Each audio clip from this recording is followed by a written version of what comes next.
Para se të vinin rrymat feministe, të cilat unë deri diku i admiroj, por kur e kalojnë kufirin, i kalojnë normat humane, e humbin atë feminitetin e vetë, duke e mbrojtur femrën. Pra, para rrymës feministe ishte një rrymë tjetër politike, ashtu themi sociale, që të kërkohet sa më shumë të punohet për barazin gjinore. Por nga ana tjetër, figura mashkullore, figura e burrit zbehet dhe të humbat, ashtu themi në fjalë popullore, burrnin e tij, pozitën e tij, si në shtëpi, si jashtë shtëpisë në shoqëri.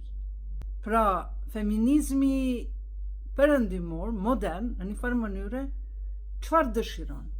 Dëshiron ta bëj gruan të barabartë me burrin, apo me një fjalë themi bëhu si burr.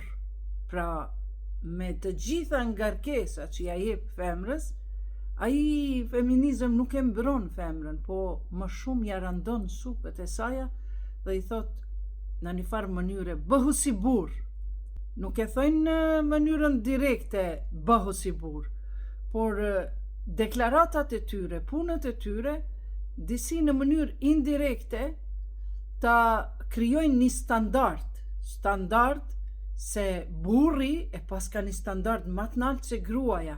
Prandaj thot ty bëhu si burr. Ndërka që jo.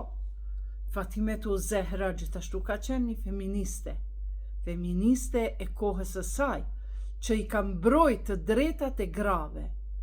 Ndërsa Fatimetu Zehra nuk mendonte kështu.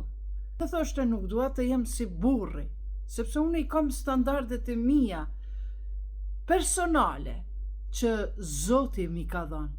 S'kam se unë ta humbi feminitetin tim dhe të bëhem si burri, që ju burrit i keni dhënë standard, i keni dhënë vend më të lartë se gruas.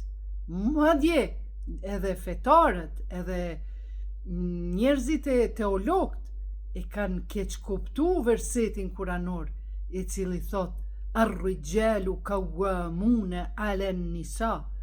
Burrat janë përgjegjës, por mbi gratë e tyre, sepse ata e shpenzojnë pasurinë e tyre për gratë e tyre.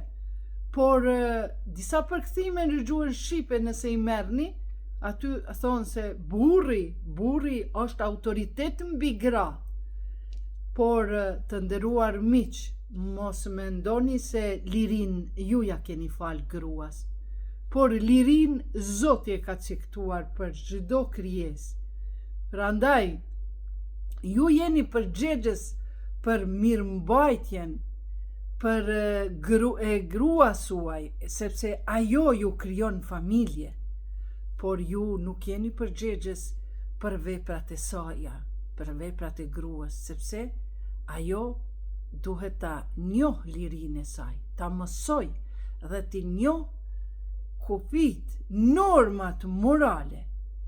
Është si themi në literatura shpesh shkruan se gruaja nuk guxon me dal as në kojshipa e pyet burrin.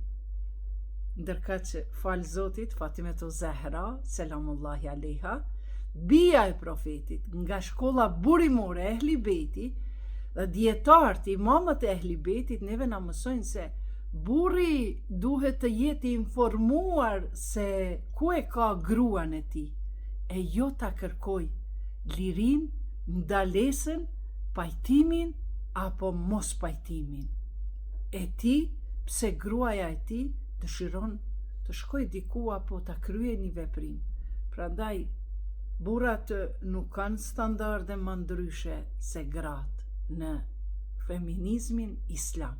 Jemi gra, ne duhet ta mbrojmë gjinin femrore, por në ndërkohë do të kemi edhe drejtësi ndaj gjinisë mashkullore, sepse gjinia mashkullore mund të jetë babai yt, vëllau, burri dhe nesër biri